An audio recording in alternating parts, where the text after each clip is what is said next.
but it seems to have subsided. So,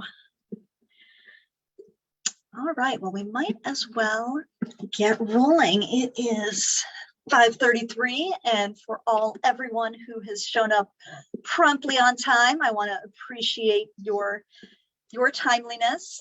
For anyone who's not familiar, my name is Megan Owens. I'm the Executive Director of Transportation Riders United, also known as TRU.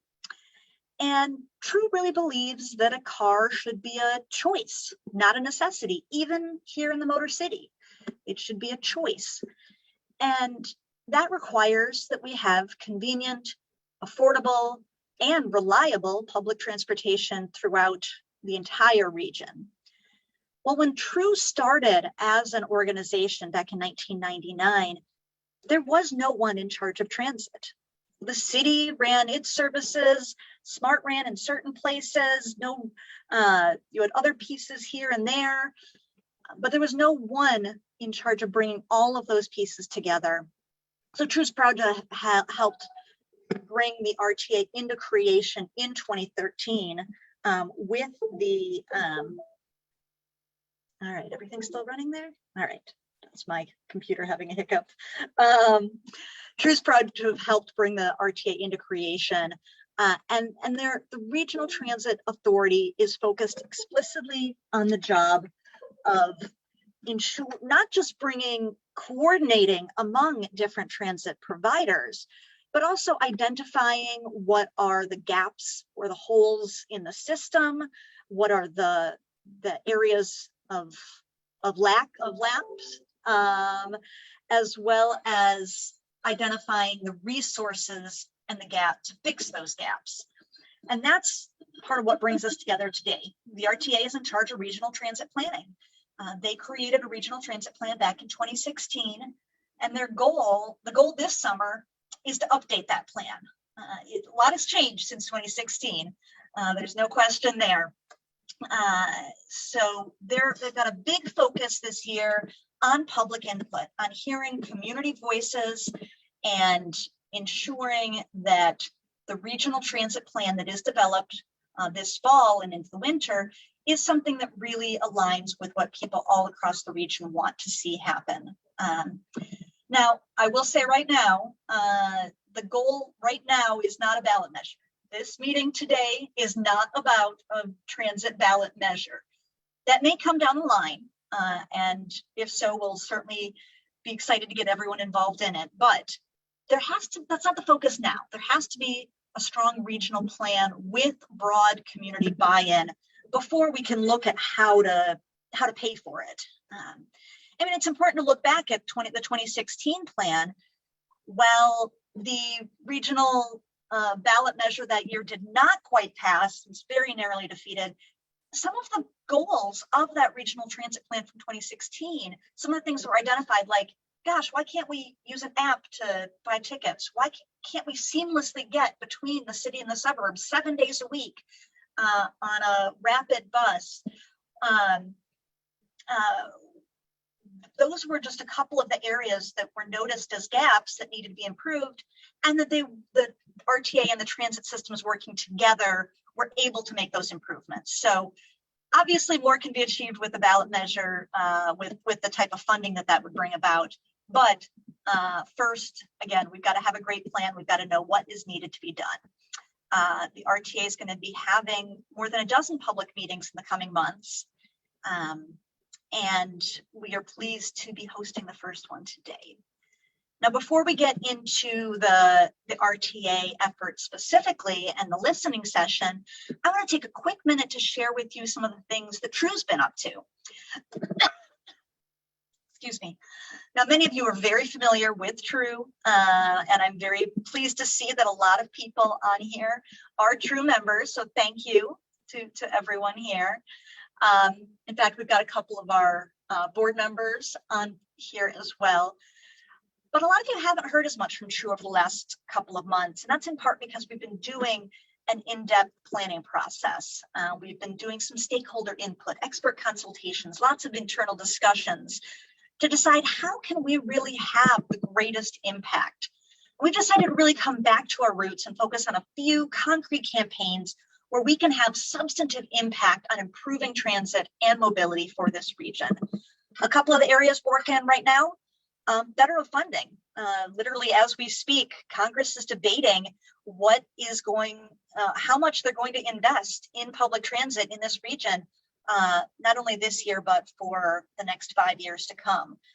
We're working hard with allies all across the country to make sure our Congress members know we don't just want a transportation bill that's business as usual, putting more money into wider highways.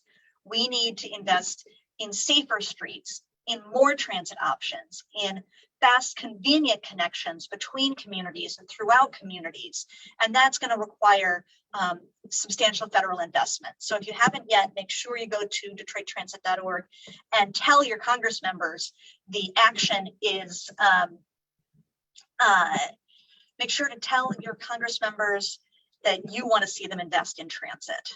And stay tuned, there'll be a lot more on that. We're also working at the state level. The governor has recognized the climate crisis and has developed council on climate solutions that is identifying ways to, it's focused on what can be done to really tackle the climate crisis and what are all the solutions the state can take on to truly get to net zero climate emissions by 2050. And I'm excited to be part of making sure that decreasing the amount people have to drive is a part of that, that increasing public transit can be a part of that. So stay tuned for more ways to get involved in that. We'll also be pushing DDOT to restore full service, so no rider is left stranded, and to ensure that they improve their paratransit system. That's a big priority for DDOT this year. And of course, we're always pleased to be part of supporting RTA's efforts. So as we shift back to the RTA focus, I want to go over a couple of housekeeping items. Again, this meeting's being recorded and run live on Facebook. So please note that whatever you are sharing is public information and is going to be used by the RTA team to help shape their transit plan moving forward. We would invite everyone who hasn't yet to rename yourself. You can click in the participant box at the bottom of your screen and rename yourself to add not only your name, but also the city you're from. It's neat to get a sense of where everybody's from. Now, because we've got so many people on, we will be using the chat box a lot to get people's input, to get voices, everybody's voices heard. We will be using the chat box. So please type your responses, both the questions that we ask, as well as any questions, concerns, or feedback that you may have. All of it will be captured and recorded. And as we do have a large group, we do want to stay on mute most of the time. At times, I will invite people to come off mute to either expand on what you put in the chat or to share those responses or questions. And you can also use the raise hand feature to let me know if you'd like to speak. We won't be able to give everybody time to share all of your transit ideas and priorities, but we will make sure to get as many voices shared as possible. Again, we want to help the Regional Transit Authority create a great plan for great transit that will get everyone where they need to go. And we have with us not only Ben Stupka from the Regional Transit Authority, but he's got a team of folks with him. Let's see, we've got Manny from Good Marketing. We've got Andrea Ness. If you guys want to give a quick wave, they'll be helping. Mario Moro is also working with the team. Is that everyone? All right. We got two Mario Moros. There we go. Junior and senior are both joining in. So at this point, they'll all be helping to both pose questions, to capture input. So feel free to connect them in the chats. I think that's everything I had. Did I miss anything, Andrea, Shauna, in terms of housekeeping before we jump into the real meat of things? All right. Well, thanks everyone. At this point, I will turn it over to Ben Stupka from the Regional Transit Authority to tell you a little bit of the discussion, the work that they've been doing around developing some goals and strategies so that we can frame our discussion and move forward effectively. So Ben, take it from here. All right, let's see. Let me make sure I got this. Can you guys see my screen? Yes, thumbs up. All right, great, great.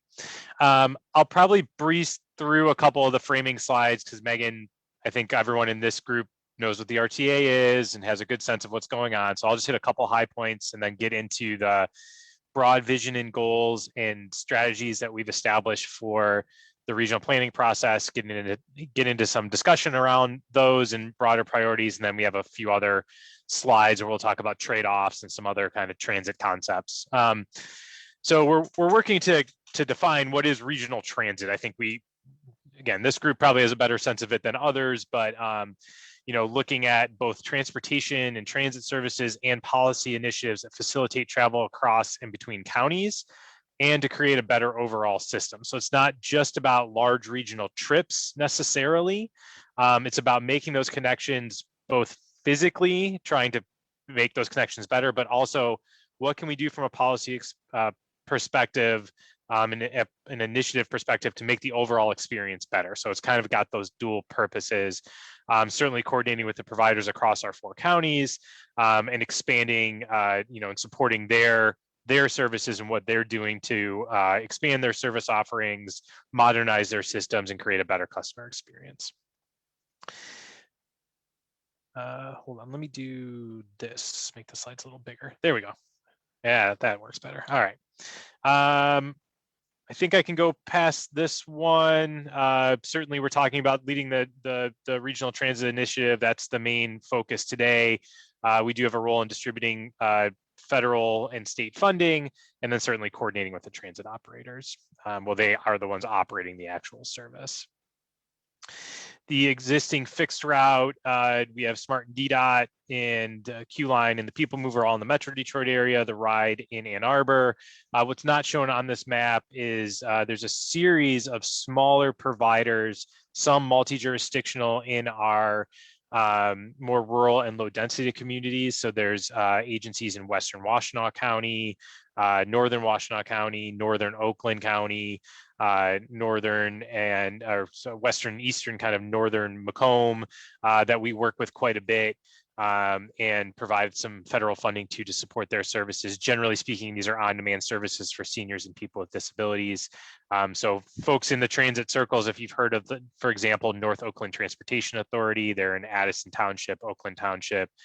Richmond Lennox EMS is in Lennox Township and Richmond Township in Macomb County, WAVE in Western Washtenaw. So we work with those agencies as well. So I just wanted to put that out there. Certainly, COVID-19 has been a massive impact. I don't think we can overstate, the impact that has had on not transit in particular, but society in general. The providers, particularly the operators, I think we all owe a debt of gratitude to, kind of being frontline workers and essential workers through this pandemic, getting other essential workers to their jobs. Being responsive throughout the crisis and continuing to be responsive, continuing to prioritize, rider safety and other, other things as they're kind of, as we're starting to pull out of this. So you can just kind of see some pictures of what life has been like on the buses for the last, 16 to 17 months. All the providers have taken the opportunity to really look at their systems. Obviously they had to shrink down their service offerings and really focus on essential routes, major routes, because they had less capacity on the buses. So hasn't been the same system that it needed to be. They're working towards getting things back up and running, taking that opportunity to say, hey, if we had another route running during COVID and it worked really well, maybe we're going to replace some resources and kind of move things around. So they're going to be doing a lot of talking about that in the next couple of months as they're starting to kind of reestablish and get their services back out there. We are seeing ridership isn't, it's still probably at 50% levels or less. But, you know, as we see service starting to come back around, we are seeing a little bit of an uptick as people's travel habits are coming back to more normal. We've talked about a lot of this stuff. A lot of these things happened during the pandemic, before the pandemic, but have been, and I think Megan put it well, kind of if you pin the end of the 2016 plan, all these things have happened after the 2016 plan, and while they may not all be directly related, they're all kind of in the family of like things that we wanted to do that were resulting from those initiatives. So certainly the fast service, the DART card, a couple of other things that are a little bit newer. The Smart Flex service. This is 3 micro transit zones in Wayne, Oakland, and Macomb counties that SMART is running with a private provider. These are on demand within a zone, picking people up at a destination, dropping them off within the zone. Each one of them also having a fast stop in the middle. So this is kind of when we talk about how do you use first last mile, this is actually physically being piloted by SMART right now. AAATA has a very similar service that they've instituted called FlexRide in some of their more low density areas. DDOT's working on, in partnership with the city and developers, on upgrading the State Fair Transit Center. The RTA is working really hard to get its D2A2 express bus service up and running again. We are just in the midst of trying to get some more operators available to be able to actually run the service. So similar to every other industry that we've read about in the and see in the news and read about in the paper, just trying to get that labor force kind of up and running again. So we're in the process of doing that. What was the other one I wanted to touch on? Both SMART and DDOT are working on battery electric buses, small pilots there. The RTA has a paratransit booking app that it's piloting. And I also want to identify that the RIDE in Ann Arbor is actually going through its own long-range planning process called the RIDE at 2045. So they're going to be a little bit more detailed into the weeds of their exact system. So lots going on, a lot of this happening during the pandemic, but really kind of moving things forward in a very positive direction. So one of the things that I think the RTA is a citizens advisory committee, and Megan asked this at our citizens advisory committee, and I thought this was a great question. We've done a lot of work. We had a 2016 plan. We did kind of a refresh of that plan in 2018. We had some other conversations 2019 into 2020. So I want to make sure to say that our intention here is not to just kind of throw all that work out and say we're completely starting fresh. We want to re-baseline because it's been 5 years and it's been 5 years of incredible change. So one of the things that we did in early 2021 was we did what we called a briefing book, and basically took everything that we've done till 2021 and tried to put it all into one place and put a new kind of a refreshed vision and a refreshed set of goals around that, and that's what's represented here. So the vision, so we envision a region with sufficient stable funding to support improved public transit options that will advance equity by increasing accessibility, satisfy the integrated mobility needs of Southeast Michigan communities, and promote livable, healthy, and sustainable growth. And then the goals we have associated with that are to expand transit to new places, enhance existing service, innovate, to finance and fund that service, and to partner, do that through partnership. So those are kind of the broad goals. Those goals serve both as kind of broad regional master transit plan goals, but also agency goals. So these are ways that we want to be able to implement and move the system forward. Those goals have a series of strategies. I won't go through every one of these. They are documented in the briefing book and will be further documented in the planning process. But a couple of key ones to pull out: develop a network of transit priority corridors. So that's where a lot of the bus rapid transit projects, commuter rail projects, other projects that we talked about before, that's kind of the strategy where that lives.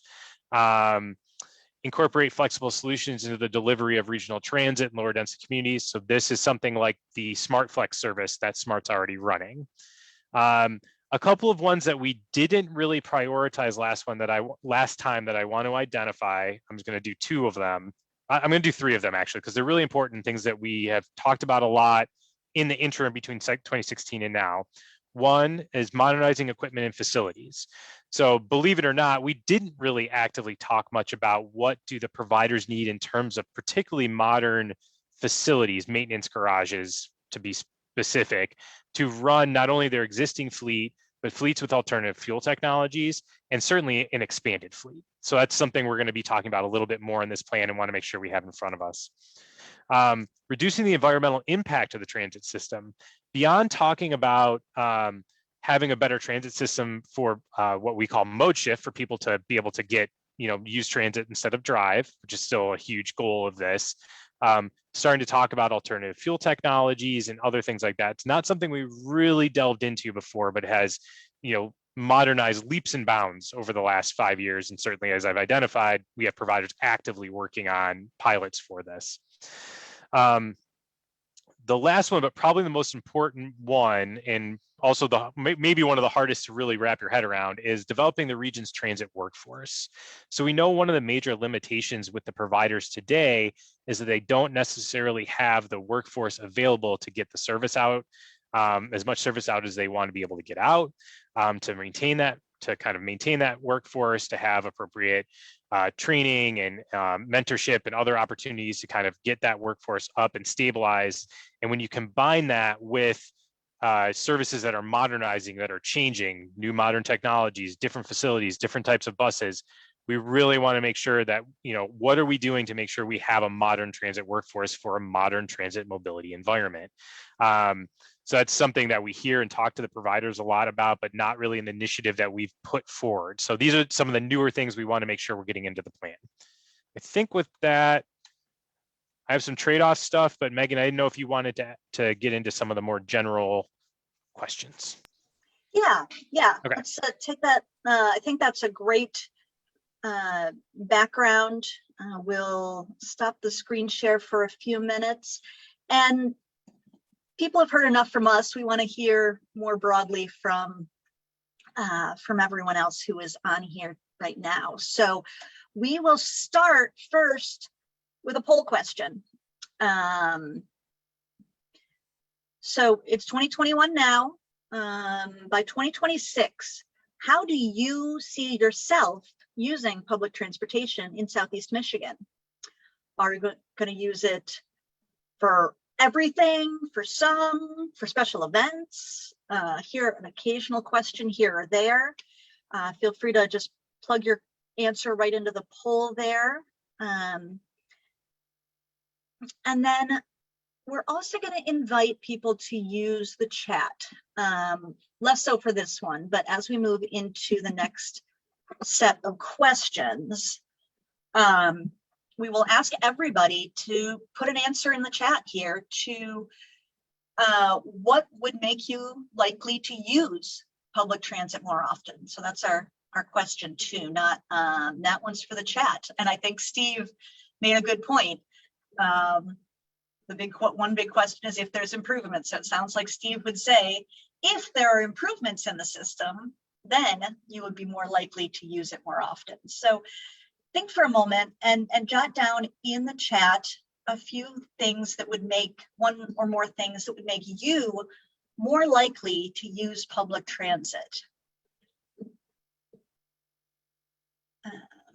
And then we will both be able to capture all of those answers in the chat feature there.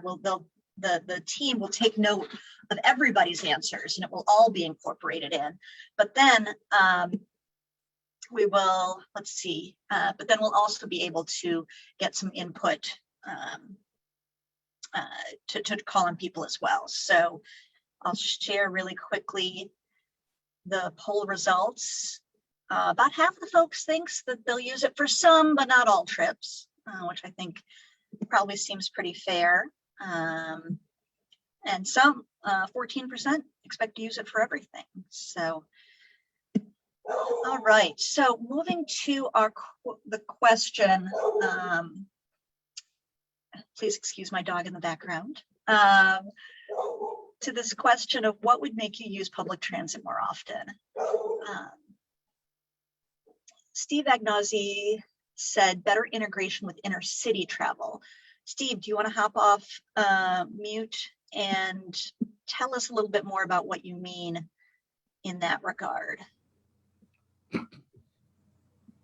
Talking about inner city would be, actually it could be buses. It could be trains from we're serving the New Center station or any of the other stations for in the Metro Detroit area. It could be, and I know it had, at least pre-pandemic, it was doing pretty good, service to Metro Airport. Potentially public transit service to Windsor. Excellent. Those all seem like some very important pieces. So it's not only about traveling within the community, but connecting to nearby areas. So those both need to be part of the system. Is that right? Yes. All right. Thanks, Steve. Let's see. Jesse Miller talked about sub 15-minute frequencies on all routes. What would you like to tell us a little more about what you mean in that regard? Why is that timing so important? Sure, and I think that's got to be like 15 minutes or less, especially, so I'm in Eastern Washtenaw County, and I probably should say I'm on the board of the AAATA. I am here as a bus rider. I'm a bus rider. I am not in any way speaking for the ride or the board, just to get that out of the way. But we have here a hub and spoke system, and that can make using the bus for it's not a frequency that allow you to connect from route to route. We don't have a lot of direct routes going where they need. So we need that frequency in order to make connections possible. No, that makes a lot of sense. That's a great point. I think I've heard that timing of less than 15 minutes being when you can start, when the bus works around your schedule instead of your schedule having to work around the bus. You know, if you go to the stop, it'll be there. It'll be there pretty soon. So, and let's see, Larry Krieg, you mentioned if you could rely on the punctuality of paratransit, you would use it for more medical appointments. Would you like to say anything more about what you mean on that, Larry? Let's see, do I have to?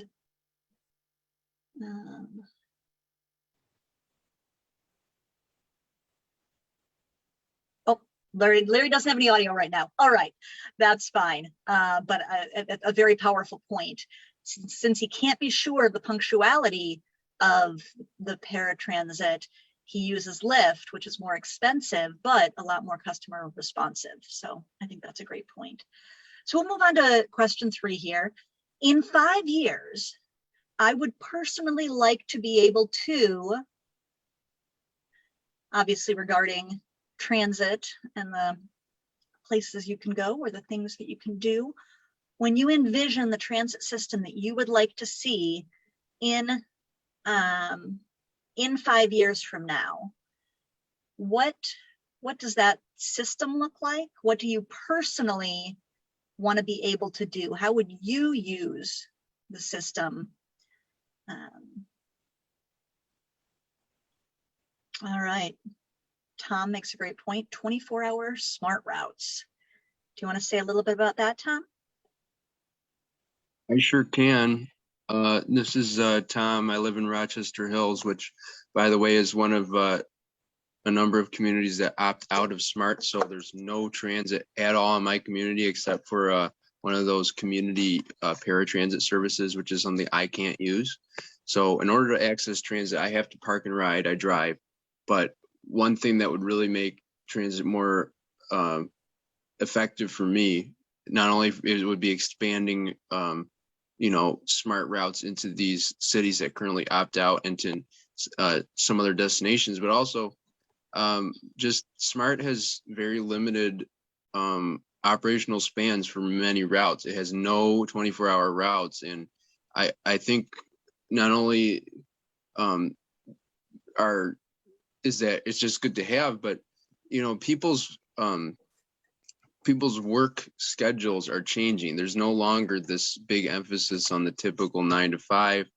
There really needs to be, there's a lot of people are doing these shift work. They're working at night, and for some people, maybe it's just people want to enjoy nightlife, and transit is a great way to do that. And it's not all in Detroit. Detroit has 10 Connect 10 24-hour routes, which are awesome. But once you go north of 8 Mile, Royal Oak doesn't have 24-hour service. We need some sort of, that's what I would like to see most achieved in the next few years, is for SMART to have some 24-hour routes. That's a great point. That's Yeah. a really great point. Thank you. I'll point out a couple of the comments that have been shared. A lot of great answers here. Steve Weatherholt from Taylor says he'd like to give away his car and rent one when he needs one. That'd certainly be a big savings for a lot of people. And Marie Donegan would love to stop talking about having a better transit system because the issue will already have been settled. As someone else who's been at this for 15 years or more, I can certainly echo that. Let's see. Megan Day, you said travel between Ypsilanti and Detroit from Ann Arbor. Do you want to talk a little bit about the need for connections to Ypsi? Yeah, so I'm just finding, like, also kind of going off of what a lot of other people are saying, the Detroit to Ann Arbor connector is really not super functional.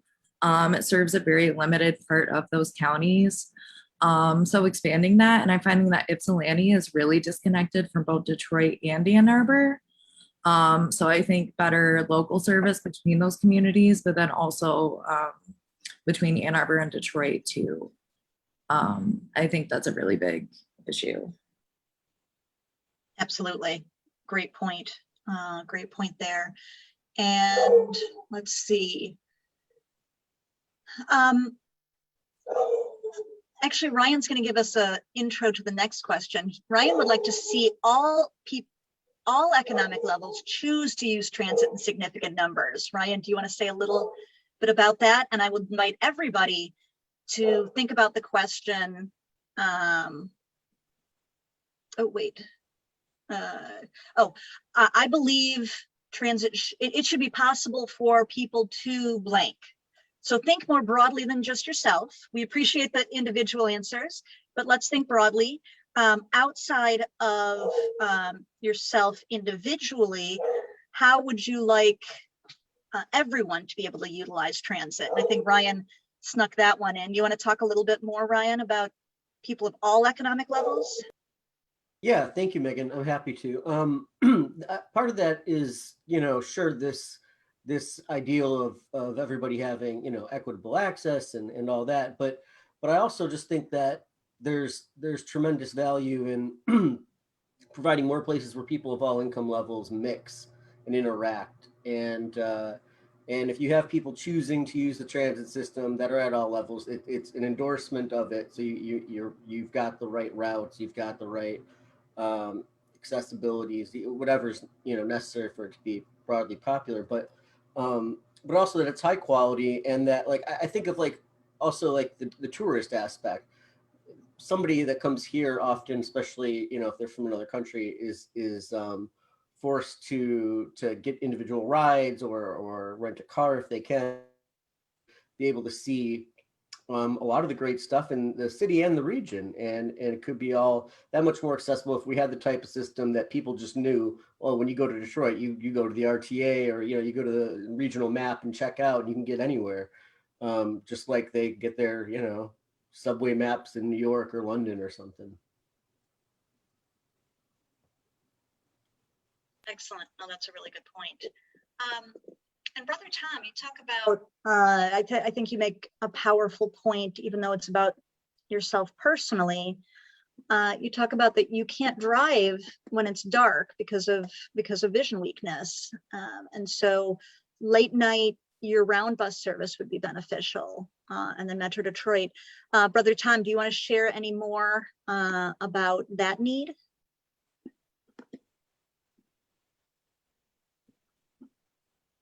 Let's see if he's able to hop. All right, can you hear me now? Yes. All right. I get a little confused on this mute unmute thing. I really cannot drive at night any longer because my eyesight is, there's nothing they can do about it.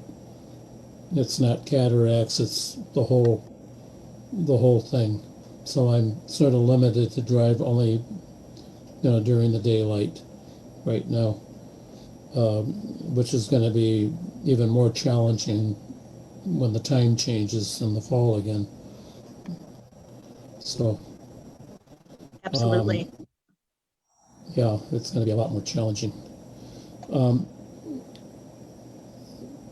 I would hope that that I could at least have somebody take me to a bus stop, so I can feel free, to go to places. And all the groups that I'm involved with, as you know, have meetings at night, and I still want to participate in that.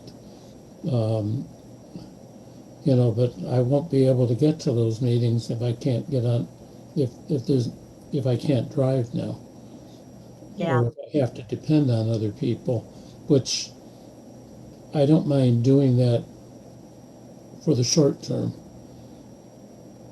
Yeah. No, I think that makes a lot of sense. Everyone, regardless of their physical or financial ability, should be able to be independent and still be active in life. Yeah, Thank and you for I'm not sharing that. And as you know me as well, I'm not a dependent person. No, no. And you do so much for the community in so many different ways. It would be a problem for not only yourself, but for everyone and for so many people in the community to not have you have that freedom and availability. Now, the other point I made in my comment was about somebody who typed in a chat just before I typed mine in, about having 24/7 bus service to Metro Airport. Before the pandemic, I was going down to Washington 3 and 4 times a year for environmental causes and even something for transit once, and I always take the last flight out so that I can spend more time in the city of DC. And more often than not, the last fast bus has already left the airport by the time I can get to it, because it takes 20 minutes to half an hour to check out once you get off the plane. Yeah, And that's true. So tying back to that 24-hour service, including, or maybe even especially for the airport. Yeah, and and the last buses leave the airport at around 11:30. Yep. Well, thank you, Brother Tom, for sharing that. I want to make sure we move through. We've got a number more things to get to. So moving on to question 5. So moving beyond the 5-year time horizon, by 2040, I hope public transit in Southeast Michigan will what? So think, what is that, 19 years down the road? My 8-year-old will be out of college. So what should public transit in Southeast Michigan look like in the year 2040? All right. Mitch has a good point. Never having to stop at a traffic light, priority for all buses. Do you want to take a moment to tell us a little bit about why that is an important factor? Yeah, sure. So this is something that I've encountered, visiting other places where especially in Europe, you never see a bus have to stop at a stoplight because they've all got traffic signal priority. In America, we tend to say this is sort of BRT. It's only one aspect of a full BRT system, but it is something that just makes bus service in general much more reliable, makes higher frequencies much easier to do. And it makes everybody's life easier, from the people riding the bus to the people driving next to the bus to the bus driver's life a lot easier too. Excellent. No, that makes a lot of sense. That makes a lot of sense.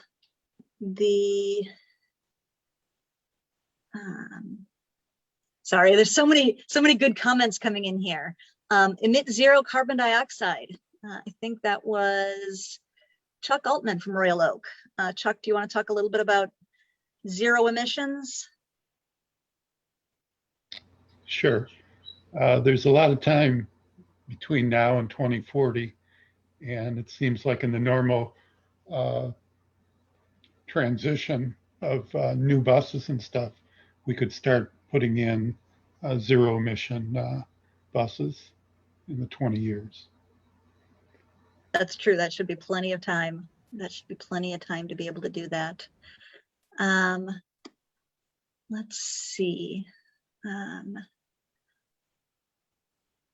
Oh, I like Ryan's comment here. By 2040, be a leader nationally, internationally, in terms of accessibility, efficiency, on time, reliable, and green, and innovation in transit. All sorts of great feedback. Now, again, every comment is being captured. Everything you put in is being captured by the RTA team and will be added into their planning process. I don't want to cut off this, but I do want to make sure we move on to some of the other components that we have. Ben, is this a good time to jump to trade-offs, or do we have a few more minutes for discussion questions? Let me unmute. I think we can do the trade-offs, and it should facilitate more discussion questions. Okay. I think I guess that's the hope. So I have a That couple sounds of good. slides. Let me Great. do the share screen thing again. All right. Can everyone see my screen again? Cool. All right. So one of the things that we're going to be doing in this round of engagement is really try to get a sense of broad trade-offs. When you're thinking about the regional transit system and listening to a lot of the comments that you guys had, it's kind of all over the place a little bit, right? We want everything for everyone, which is a great goal, but we have to kind of understand which way do we lean, one way or the other, with a couple of really foundational questions. So we have 3 of these. I think we can just kind of ask, and Megan, I don't know if you're going to ask them, or I can maybe just introduce and then you'll ask. Is that good? Sure. So yeah, I guess Either way. the basic idea is, if we can't by chance have everything everywhere, Right. and we have to make some vote. So again, as Ben lays out some of these trade-offs, please put your input into the chat as to, yes, we know we want both, but which must we lean one way or the other, and then we'll do a little bit more discussion. But yeah, you want to explain this a little bit? Yeah, that's perfect. Thank you, Megan. I just want to make sure we had the home, like how do we get the, yes, perfect. All right. So trade-off 1, coverage versus ridership. So coverage, as you can kind of see in the graphics, coverage is focusing on making sure transit reaches more places. This ensures that people in outlying areas have access to service, but leads to less service and longer wait times in higher ridership areas. So thinking if we had the same amount of service, but you had to spread the peanut butter really thin is one of the things we talk about, versus ridership. So focusing on increasing ridership, focusing service on high density areas, major destinations, ensuring frequent access and highly traveled corridors, probably increases ridership and use, but maybe limits the amount of service that goes out into outlying areas. So if you had to pick kind of one or the other, which one would you imagine is a better way to kind of prioritize regional investment or thinking around regional transit? Excellent. So Mitch kicked us off with ridership, so we can serve as many people as possible. Do you want to say anything else on that, Mitch? Yeah, sure. Actually, it's funny. I'm here with my dad, who's a small business owner in downtown Farmington. And as soon as you asked this question about trade-offs, that was the first thing out of his mouth. So I'll let him give his thoughts. Well, I'm also planning. My name is Joe Manti, and I'm also a planning commissioner in Farmington Hills. And many times when I've tried to advocate for rapid transit, the reply I get is, but all we have is empty buses running up and down Grand River. And so coverage versus ridership, in our community, if you had more people on the buses going down Grand River, such that they run every 15 minutes instead of every hour, and they go somewhere other than just Haggerty Road, I'm talking Novi here, there would be more support for rapid transit in our community in Farmington Hills, I believe. Great. That's a really good point. If you have really good service on a few areas, then that really spotlights it. Let's see. Oh, I think Tom Asback had his hand up for a bit. Do you want to share your thoughts, Tom? Yes, I can definitely share my thoughts here. So this is actually something that a discussion that I'm very passionate and concerned about having, because I'm one of these people who lives in an area that hasn't been smart for almost 30 years. Rochester Hills, where I live, opted out back in 1995, which is coincidentally when I was born. So unlike a lot of the people who in my opinion, this is just my opinion, have very borderline prejudicial opposition to public transit. I think the reasons they give for opposing transit are completely crazy. But so people like me have grown up without it. We want it. I'm of the opinion that, like other people have said, that ridership, increasing frequency on the main routes is the first priority. However, there are several suburbs, very specific suburbs that are large, growing, who are until recently part of SMART. It's really obscene that these suburbs don't have any fixed route service. And those suburbs I'm thinking of are sort of in order of importance: Livonia, Novi, Canton, Rochester Hills, Waterford, and several communities in Oakland and Wayne County, because all the communities in Macomb County obviously are part of SMART. But these big suburbs in and Bloomfield Hills is actually an island. It's opt out, surrounded by opt-ins. That's another one. You have all these large communities in Oakland and Wayne County, and while it may be, I'm of the opinion that service to places like Highland Township or some of these outlying more rural areas, that type of fixed route service can wait. I think it's pretty obscene that, for example, there's not even an hourly route on Rochester Road connecting Rochester, the city, with Troy. I mean, that's something that we used to have, and considering all the growth that's been going on in that part of Metro Detroit, I would really like to see an assurance from RTA that that's on the plan. That's going to happen, because the longer we let these communities, in my opinion, the longer we let these communities continue to stay out of transit, the more they're going to develop into unsustainable directions. So that's my thoughts on that. Thank you, Tom.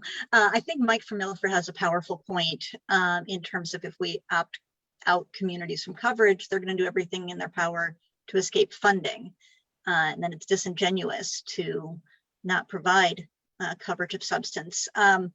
Mike, do you want to say anything more on that?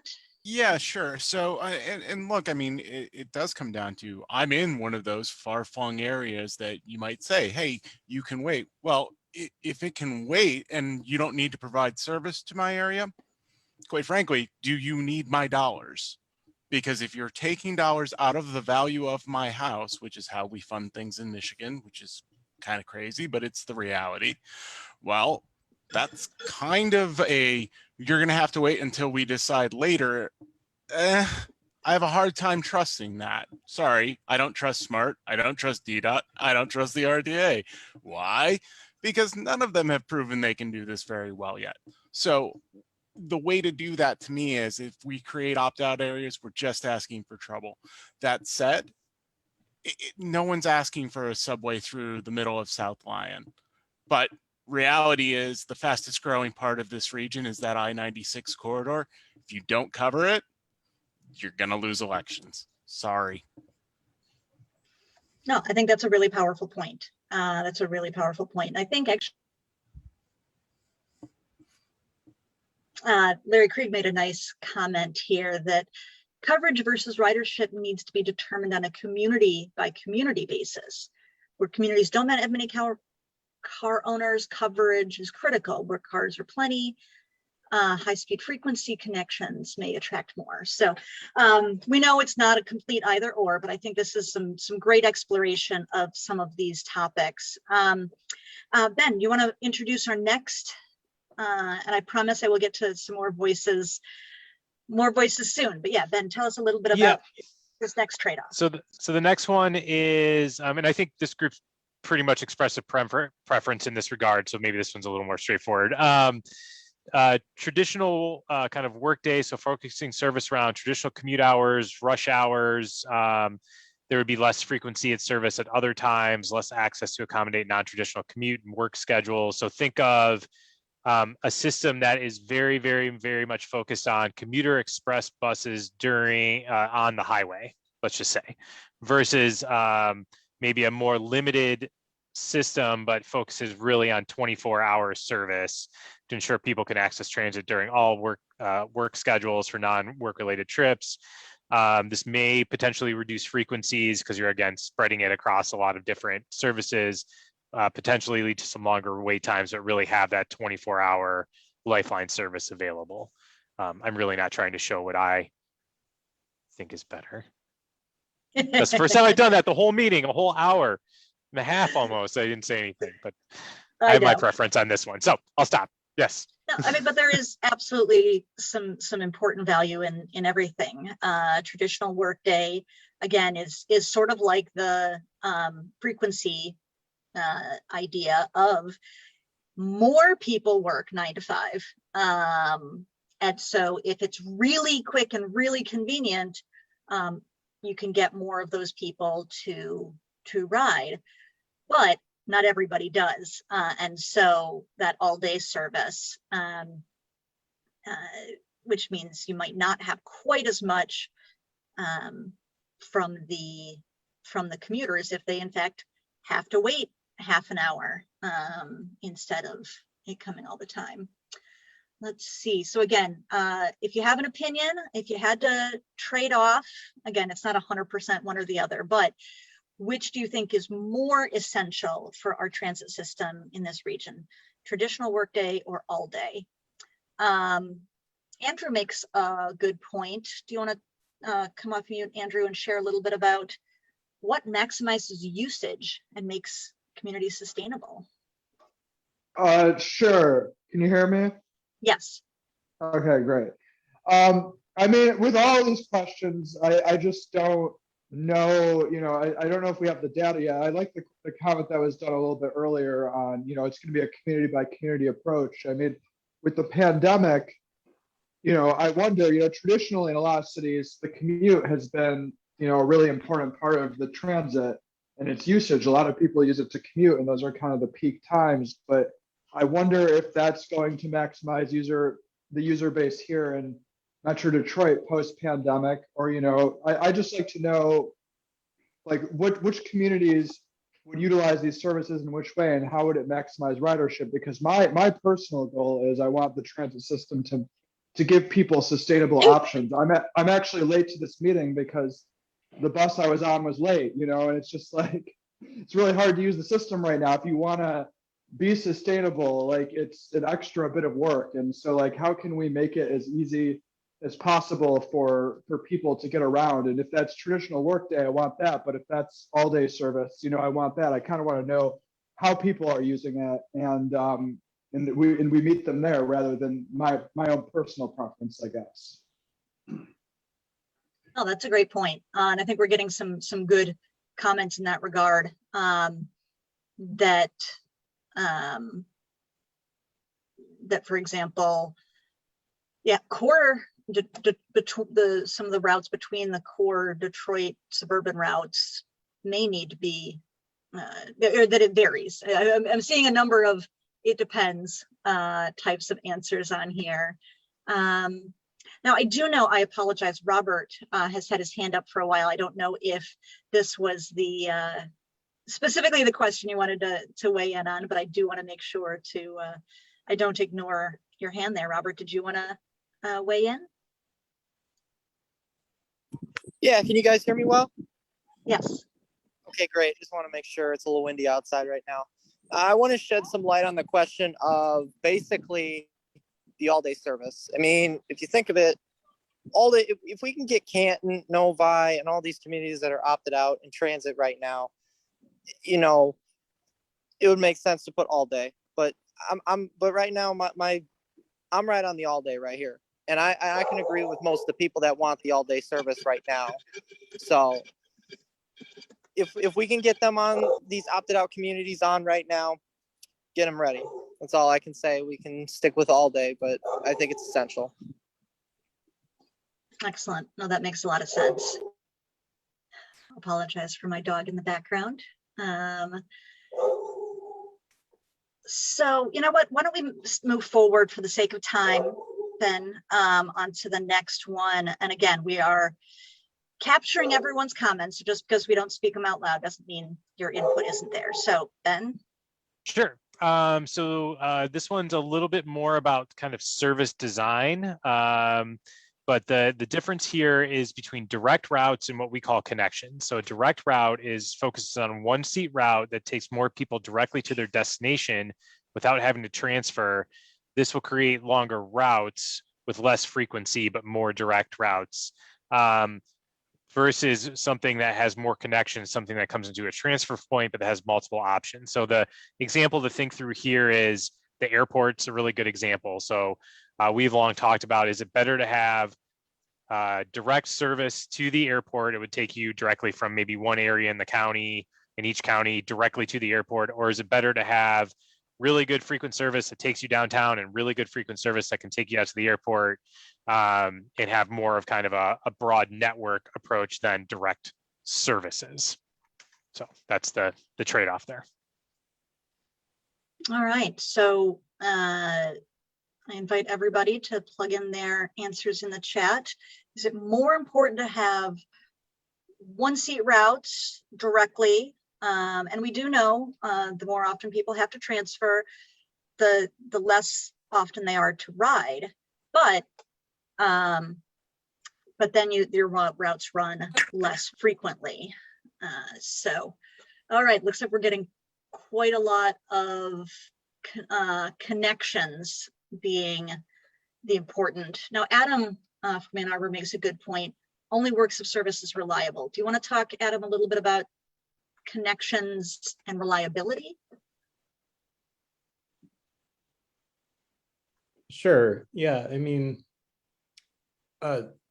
it seems pretty simple to me. If you have to make a connection to get where you're going and you can't rely on that second bus to show up, then that's going to, you're definitely going to prefer a one seat ride, even if it's slower, because you know that you're going to get where you're trying to go. So I think, I'm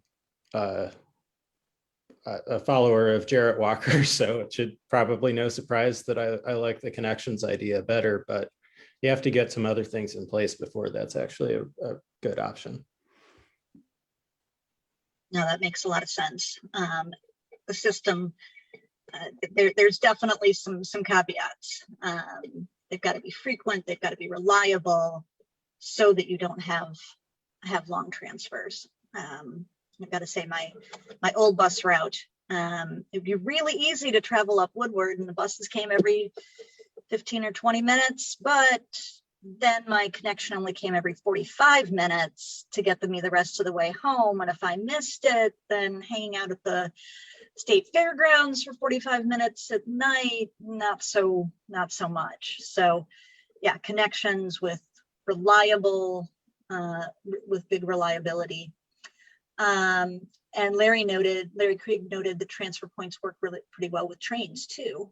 Now Mitch mentions that these go hand in hand. The connections support the routes by feeding people into the major spines.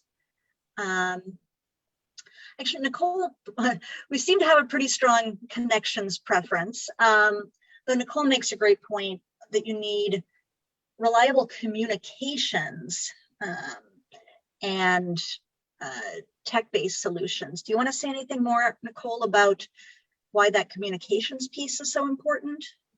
Yeah, absolutely. So as someone who lives in Oakland County but works in Detroit, if you want to be able to sort of park your car and be able to take the bus system into the city, it's really important to be able to understand and be able to rely that my smart bus or my fast bus is going to get me to the corner I need to, and then actually will be able to rely on the DDOT bus to get me the rest of the way to my job site. Or if I have like meetings, I like to be able to plan my day around how I can get around the city or the greater downtown area. But if there's any kind of a breakdown in the system, right? And I'm not picking on DDOT, but if there's like a system slowdown, or if there's like a bus that breaks down and there's no way that that's communicated, it makes it very hard because you're standing there and you don't necessarily know what's going on, and their current system of notification is not the greatest. But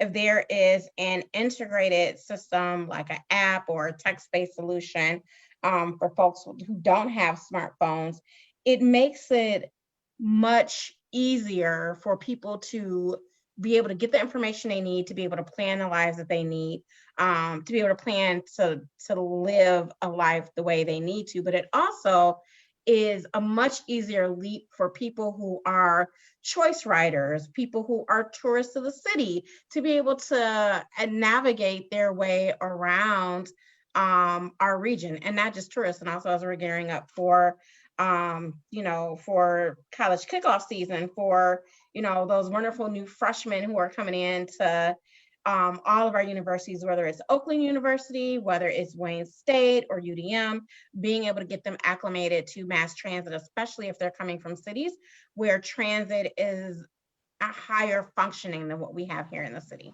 in the region. That's a great point. And I'd say one more good caveat from Steve and Taylor. Hubs, that transfer point better not be on the side of a dirt road. So making sure that those connection points, that not only do we have the information and the communications, but that those transfer points are safe, comfortable, well lit.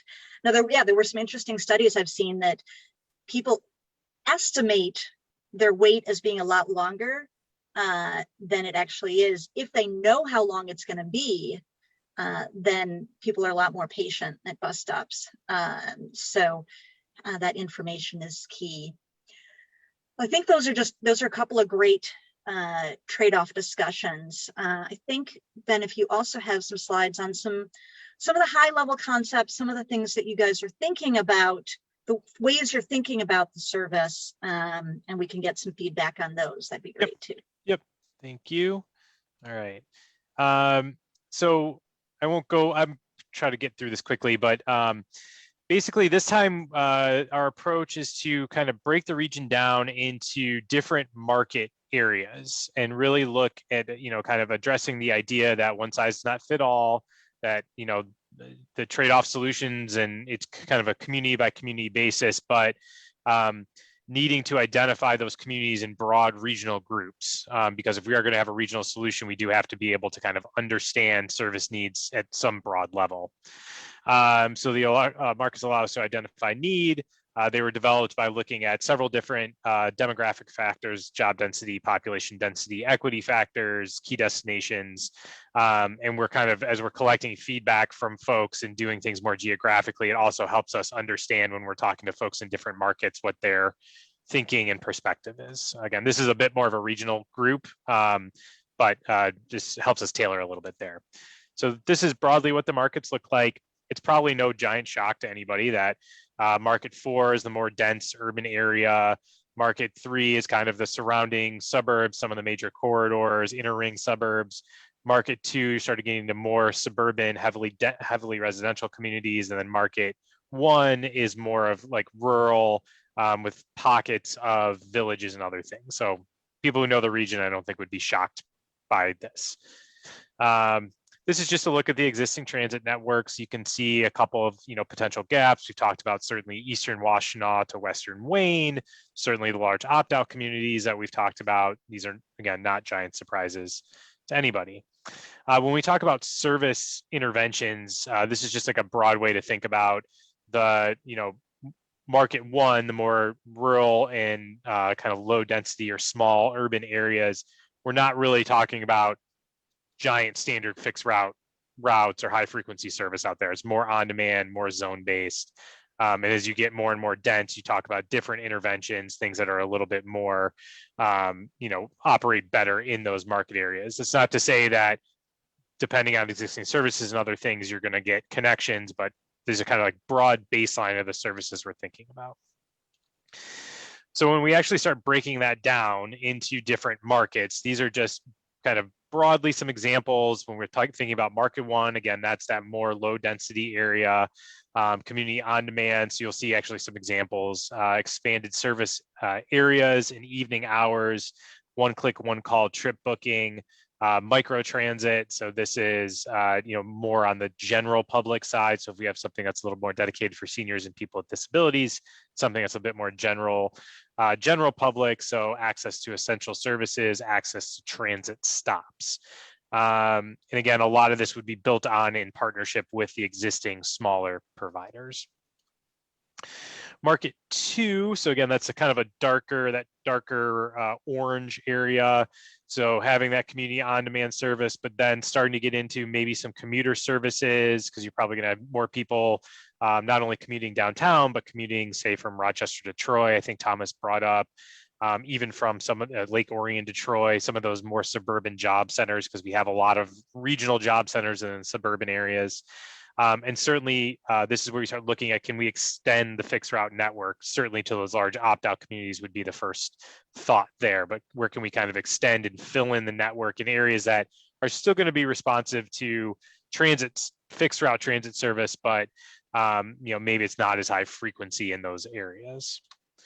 Market 3, so this gets closer and closer to the dense part of the system. So certainly expanding the routes, expanding the hours, increasing the frequency, looking at things like fast routes, so limited stop, more, routes that are kind of competing with cars, almost getting to that level of speed where that starts to become a question and something you really want to be able to do. And then this is where we start getting into more capital investment type interventions, BRT systems, things like that. And then certainly market 4, where you have the highest density areas, you have all the frequency improvements, you're really starting to focus on more capital intensive, expanding service hours, and starting to get into regional connectivity. So we have our commuter rail connections between the nodes of Ann Arbor and Detroit, with a few stops in between as well. I think that's basically it. And the question is, I think Megan will ask, but the question is basically like, are we missing anything? Is there any major thing that we're not broadly talking about, any major category that we're really missing? So I don't know, Megan, if I stated that correctly, you can restate, of course. Yeah, no, that's great. Yeah, what would you want to change or add? What would better meet your needs? Does this, how much does this meet? We'll combine questions 8 and 9. How well does this match your expectations? Is this largely what you're looking for? Or are there substantive changes? I will say, Larry Krieg said, hats off to RTA. The market framework is a great way to develop service patterns. We've got a looks good. I will say, actually, I'll use prerogative here to say, I'm curious how some of these areas, most of the map looks as I would expect, but I think as Andrew just noted in the questions, it looks like Ferndale and Royal Oak and Birmingham are in the markets 1 and 2.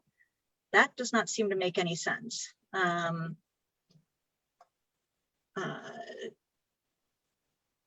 Yeah, so that might be worth double checking. I don't know if what exact data came into that, or even some of Grosse Pointe's to be all the way to market 1.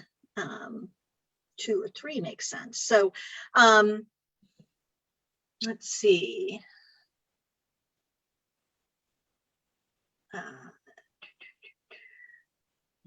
So yeah, we got a couple of questions on Royal Oak and Grosse Pointe, or even some of those areas on the east side of Ann Arbor.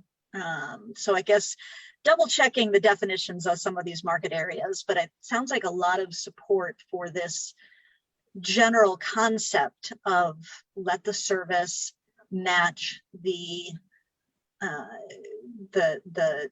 parts of the community, the needs of the community.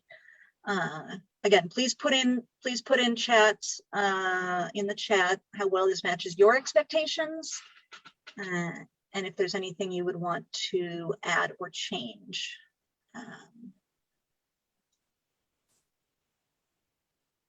Let's see, a suggestion to prioritize Pontiac. Thomas, do you want to say anything about why Pontiac is an important spot? Obviously, it's both a market 4 in terms of density, but any other thoughts as to why that's an important area? Yes, I can certainly elaborate on that. Pontiac is a very different city than its neighbors. It's a very low income city. It has a very different racial makeup than its neighbors, like say Auburn Hills or Bloomfield Township. Pontiac is Oakland County's county seat. I personally think, and I hope this is something that Executive Coulter and other people at the county level are thinking about, is that Pontiac needs to be made great again, if that's an apropos term. I think it has a lot of potential to be a very dense place to live, which is what we want. But Pontiac doesn't have. I think Pontiac needs much greater transit coverage than it does. A lot of its routes, the recent smart service changes really improved things with the introduction, with the sort of shuffling around, making Route 790.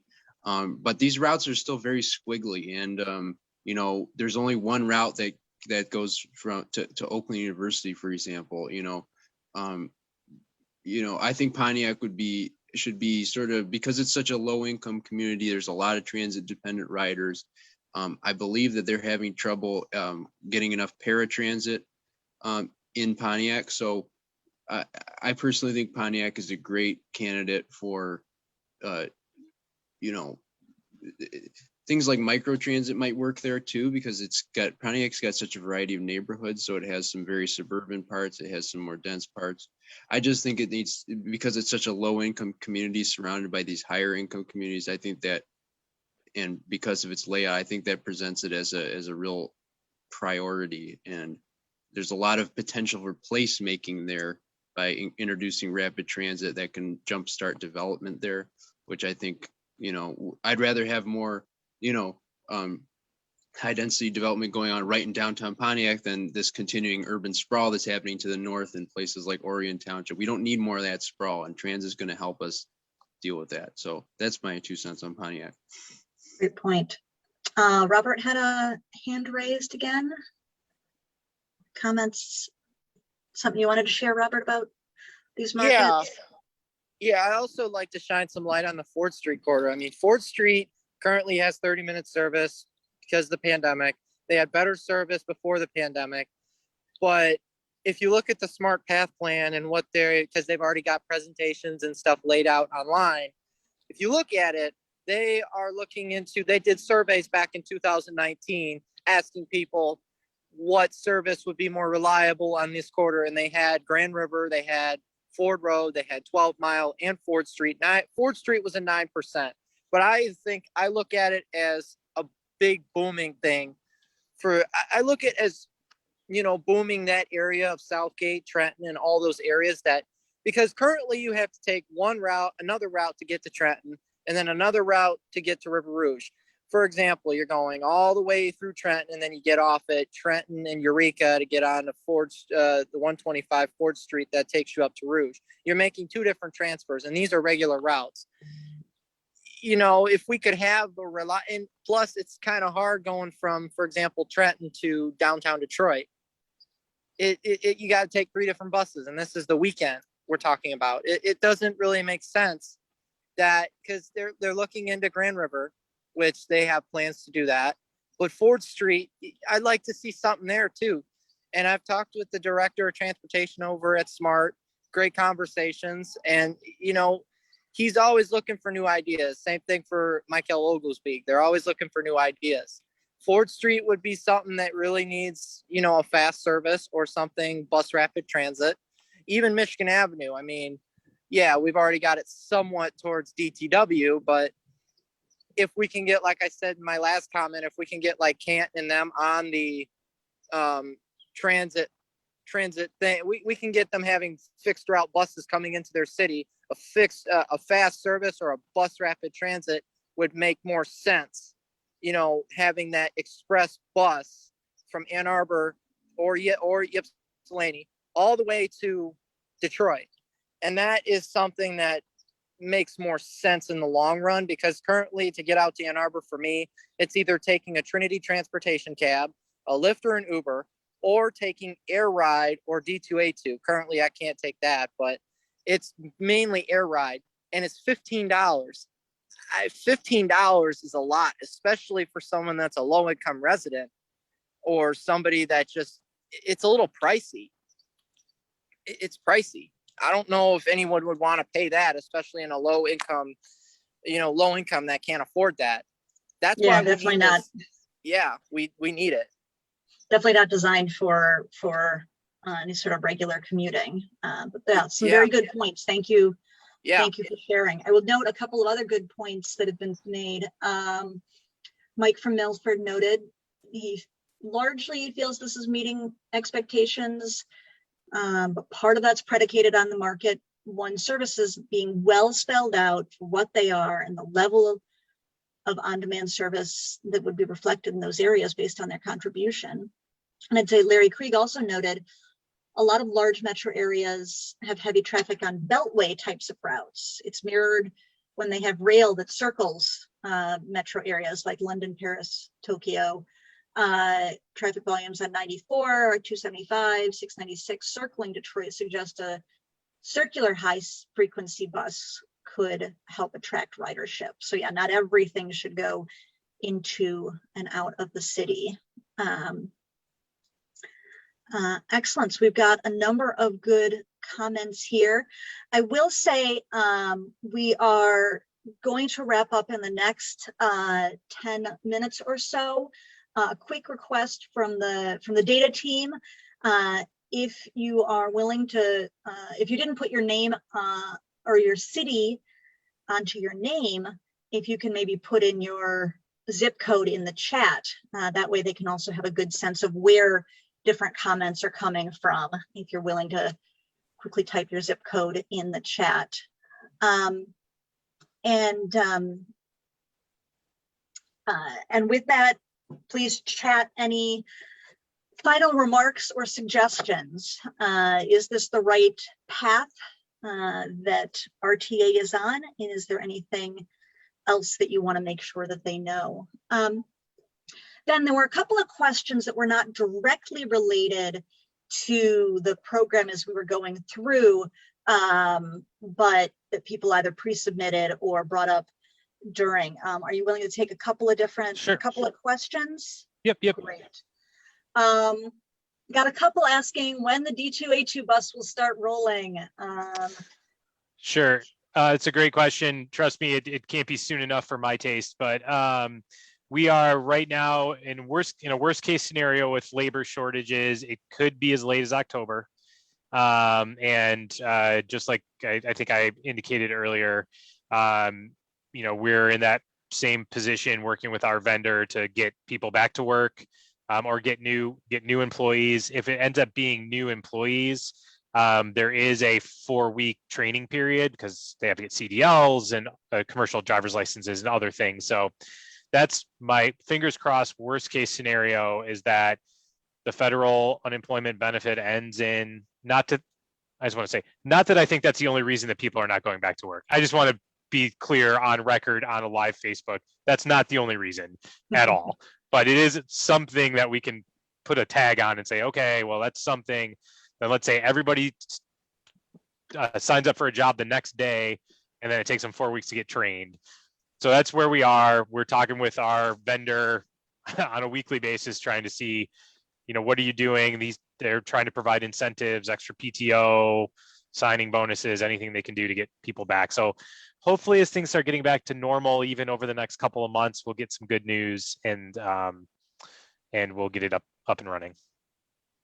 Good to know. Good to know.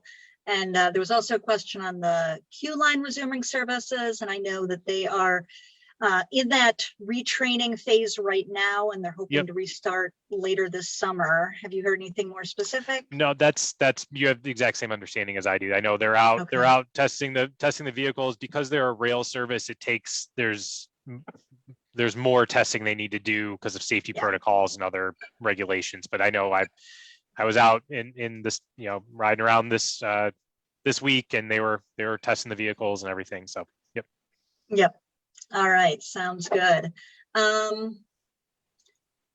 So I will put out this question. You can answer as much as you are able to. Okay. But how does the RTA, or how will the RTA plan to convince Macomb County and North and West suburban voters to support a tax plan? And are there other options than a property tax? I know we are not focused on a ballot measure now. Sure. Yeah. But given that there have been hesitations in the past, what feedback would you have in that regard? Sure. So it honestly, it starts here, right? It starts with the RTA going to Macomb and listening to different folks, doing open houses there, but also doing smaller listening sessions this style with different types of folks, labor unions, the faith-based community, multiple chambers of commerce in Macomb, trying to kind of see what is, what types of services would you want to see, what's out there today, just trying to listen. And I think making sure that we're clear from the RTA's perspective that, like us or not, our responsibility is to talk about regional transit. Macomb is part of that. We have great Macomb board members. We have a new Macomb board member that are very, very supportive of our efforts and trying to have better conversations and get better regional transit in Macomb. So it starts here. I think that's the best answer for that. Per the RTA legislation, so the RTA's funding arrows, as I always like to say, we do have property tax. We do have vehicle registration fee. It's not something we've ever really looked into very deeply. It's got, as with everything, it's got its own pros and cons, but that's just where we are in terms of the RTA. I think most folks on this call know, but it bears repeating that we have a constitutional limitation in the state of Michigan that we cannot do local option sales taxes. That local option sales tax is the preferred method of most other major regional system expansions. There are some, Indianapolis as an income tax. There's a couple other things that are going on. So that does provide, does make things complicated from how we're even presenting and talking about regional transit. When you're talking about property tax, you're talking about people's homes, you automatically have to have a much more localized conversation, which is good in some ways, but also a little bit complicated when you're trying to talk about regional values. So yeah, hopefully that helps a little bit. Yeah. Yeah, Okay. yeah, I think that makes a Oh, lot of sense. I want to say one other thing. Sorry. My hope is that well, we've talked a long time about the property, the millage, like kind of this big solution. My hope is that setting a plan like this in motion that identifies large priorities allows us to maybe move forward with a couple of strategic federal funding priorities, whether it be a BRT or a large pilot project or a larger, whatever it may be, a fair modernization. We have a wholly different administration right now that's focused on issues like this, particularly in the more equity-based communities, looking at alternative forms of transportation to the automobile. So having this in place and being able to coalesce around one or two projects may be the appropriate next step that helps lead us towards a ballot initiative down the road. So that's also the reason we're doing this plan, is so we can do something else and move some of this agenda further forward than we've been able to do before. Yes, and it's definitely worth yeah. noting that not only has the region gotten some substantial funding Yes. in terms of the COVID relief bills, but there's another pot of money that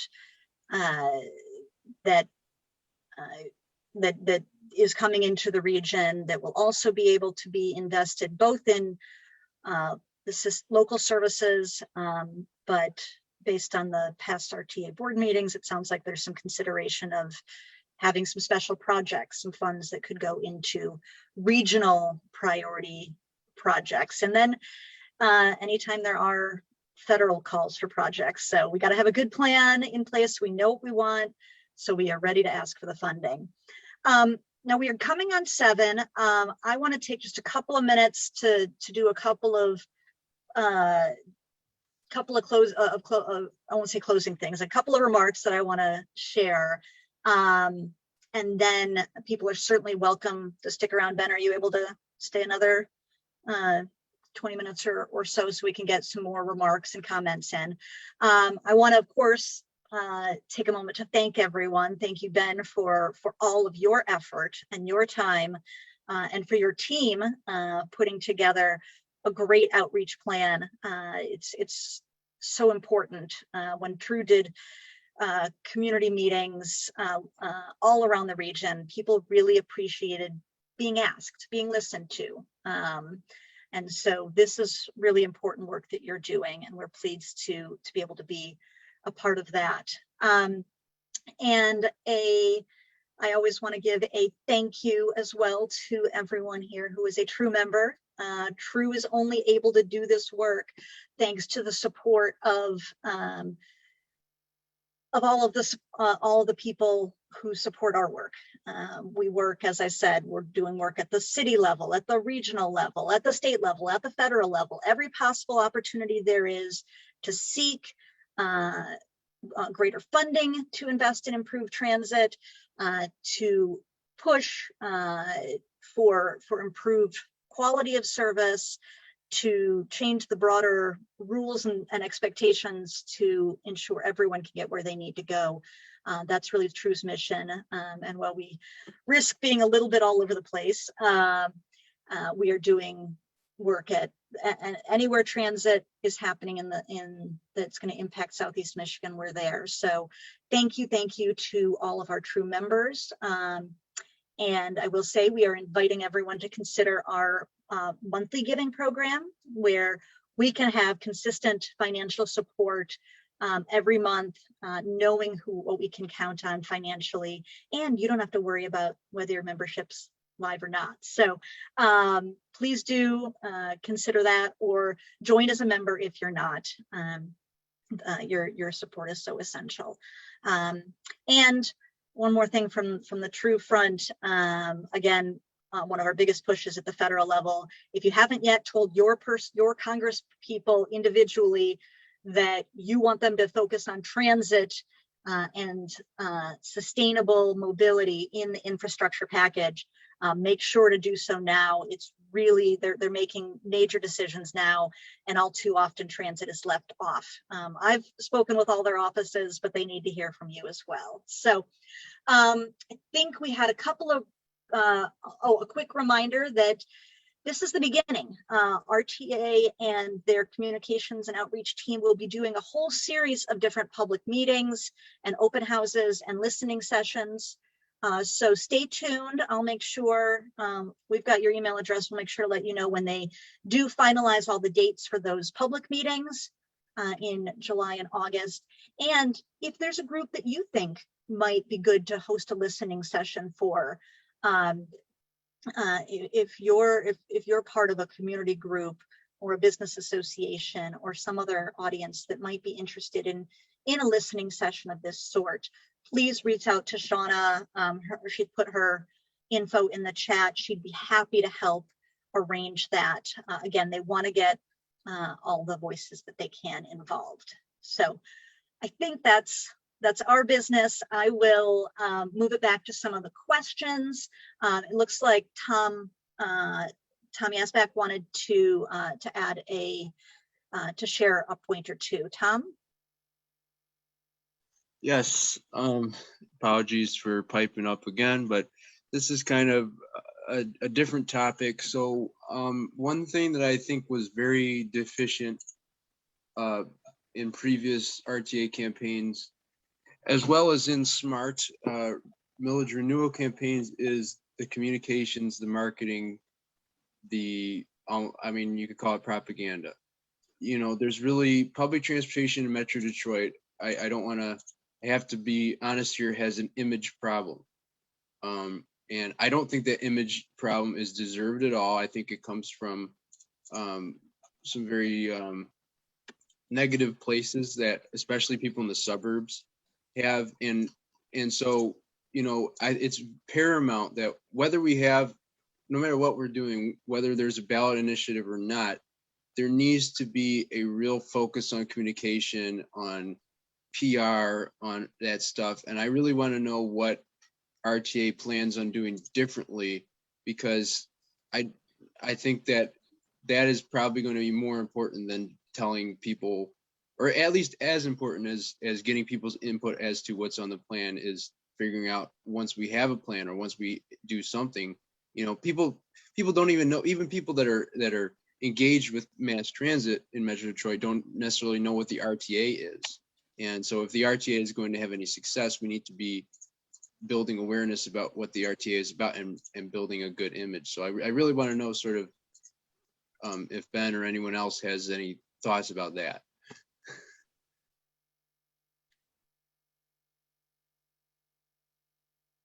Ben, I think you made a good point earlier that this is the start. That reaching out, asking people's input is an important part.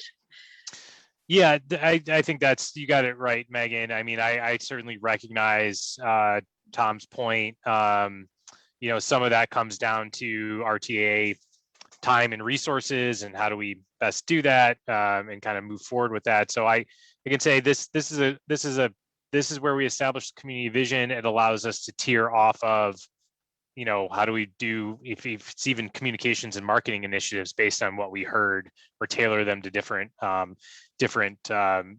audiences. Allows us to work on building partnerships. So where do we have different partnerships that we hadn't had before, and how do we have those communication level?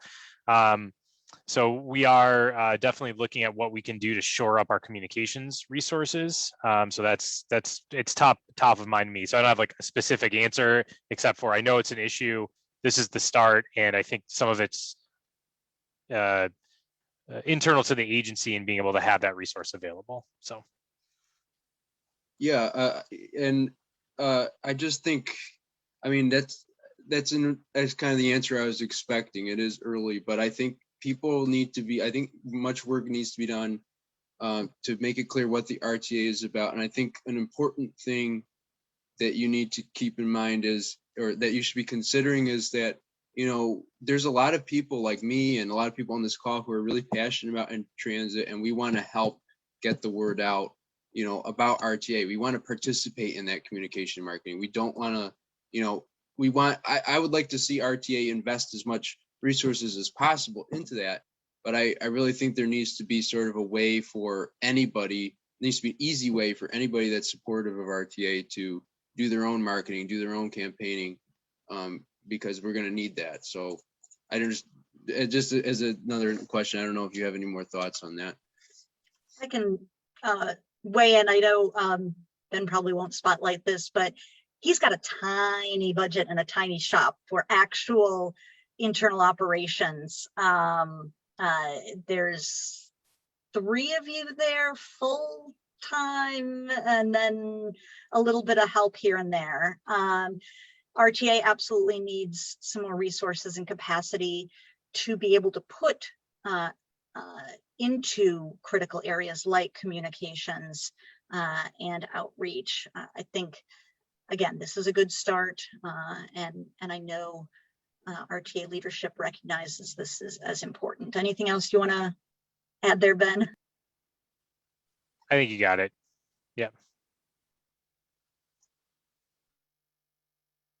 Oops, there we go. Another important comment that was brought up, there were a couple of questions on rail.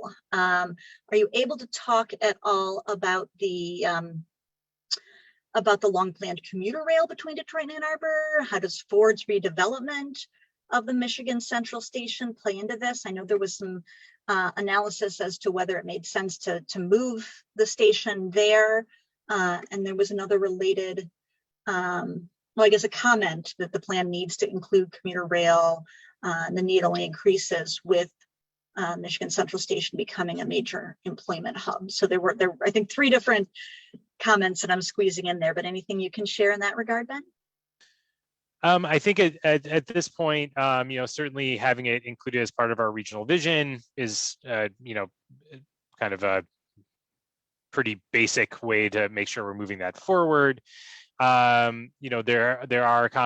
kind of a lot going on in the rail space, starting with what we call the intercity or kind of Amtrak service, trying to determine where that, how Ford's location impacts that service, and bigger. I think a very, very early question we had from somebody was about kind of that even being able to go across to Toronto and Windsor. That's a little bit outside of RTA's like specific purview, but certainly conversations we're starting to get more involved with the state and Amtrak.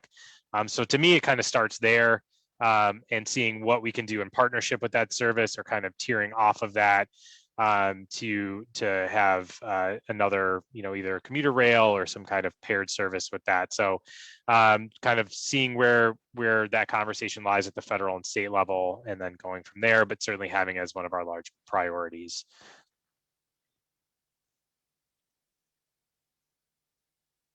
Oh, Sorry, yeah. trying to mute so the dog doesn't weigh in so much. But yeah, some chat, debate, discussion as to rail cost, and I know that that's an important component to be considered. But another, well, I guess there were a couple of comments. I'll make sure to share them with your team. Like to see BRT connecting Wayne and Washtenaw counties along the Michigan Ave corridor. Question that was brought up early. Another point was the CAVNU project. They've talked about, so that's this project that would, in case people aren't familiar, a potential autonomous vehicle, connected autonomous vehicle. That's CAV. That would connect between Detroit and Ann Arbor, possibly 94, possibly Michigan Ave, possibly some both, but not just for in single occupancy vehicles, but possibly starting with transit vehicles and shuttle type services. Have you been a part of those discussions, Ben, and you can comment at all on what role that might play? I have been, they have a very, very large stakeholder committee that a lot of people are involved in. So I've been involved just like a lot of other stakeholders. So I think it's, I think it's an interesting thing that the state is looking at, and definitely a kind of a progressive in the technology space, to look at this corridor. I appreciate that they are talking about how it could be a good way to advance transit along the corridor. I was on a call earlier today, a big group call, and Megan, you were probably on the call too, I'm sure, where they talked about, this is kind of a good way for us to start looking at what do dedicated transit lanes or transit only lanes or bus on shoulder or some other highway based interventions could look like. So my hope is that we get some of those things on the table through this project. If the technology part, the autonomous vehicle part doesn't really come together, or that's still a future consideration, if we can get some proactive movement on talking about how do we get a better highway-based system, how do we modify highways if we're going to be spending a lot of funding modifying and modernizing our highways, how do we make them more transit friendly? Because really we don't operate much transit at all, even any really beyond the D2A2 service and a couple of smart routes. We don't really use the highway system. So that's kind of my hope for it. Hopefully that helps. I mean, I think that we're definitely keeping our eyes on how autonomous technology is going to impact transit. I know SMART in particular is working with MDOT and participating in automated bus consortiums and just trying to understand, like, what is this? How is this going to impact transit overall? So definitely just trying to kind of keep up with the conversation, keep up as that conversation goes forward. And again, that's more on a very broad policy level. Okay, yeah, and they acknowledge they're very early in the process and it's still an exploration. Got a couple of hands up we're going to get to in just a sec. If others want to weigh in, especially voices we haven't heard from. One point I'd love to draw out from the chat, Hamtramck, it's Michigan's most densely populated city. It needs more transit service that runs more than every 45 minutes. A lot of non-drivers. That's a really important point. I think Adam, we haven't heard much from. Do you want to share your thoughts, Adam? Yeah, I kind of wanted to add something on top of what Thomas said earlier about communication and confusion between the different agencies and what their roles are. Something that's kind of weighed on my mind for a bit is the fact that Macomb County's last smart millage renewal passed with something like 50 votes.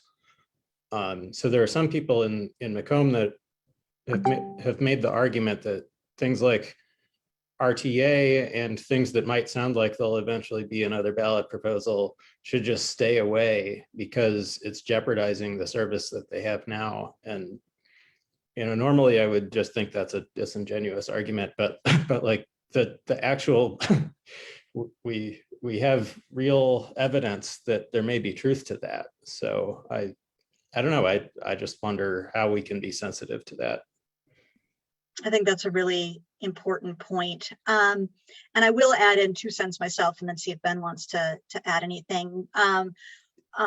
One is that, yes, the fact that SMART has its own funding measure that has to go up on the ballot every 4 years to be renewed, that's an important factor to take into account when figuring out whether and how to layer on an RTA measure. And there's a real possibility that if a full region-wide measure goes on the ballot or gets funded, that some communities might not be part of SMART. So that absolutely is a critical part of the discussion. And I know it's something that SMART and RTA are actively considering, and especially the Oakland and Macomb board members are very conscious of. I will also say that yes, it only passed by 39 votes.